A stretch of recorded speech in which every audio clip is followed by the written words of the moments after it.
خواب کے اندر ڈرا۔ تو علامہ ابن سیرین رحمہ اللہ فرماتے ہیں خواب میں ڈرنا یہ امن کی نشانی ہے، یعنی امن ہے، یہ امن پائے گا۔ اور حضرت جعفر صادق رحمہ اللہ نے فرمایا خواب کے اندر ڈرنا یہ فتح ہے، یعنی یہ فتح پائے گا۔ اگر کوئی شخص دیکھے،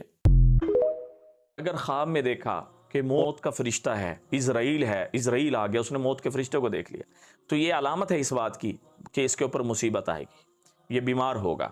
اور موت اس کا مقدر بنے گی، یہ اس بات کی طرف علامت ہے۔ اور اس کو چاہیے کہ جلدی سے اس طرح کا خواب کوئی دیکھے جس میں ڈر محسوس کرے، اپنی موت بیماری دیکھے، تو فوراً سے پہلے صدقہ کر دے، کیونکہ صدقہ بڑی سے بڑی مصیبتوں کو ٹال دیتا ہے، بڑی سے بڑے آفت کو جو ہے نا دفع کر دیتا ہے، اور بڑے سے بڑے مسئلے سے نکلنے کے لیے صدقہ بہت زیادہ ضروری ہے۔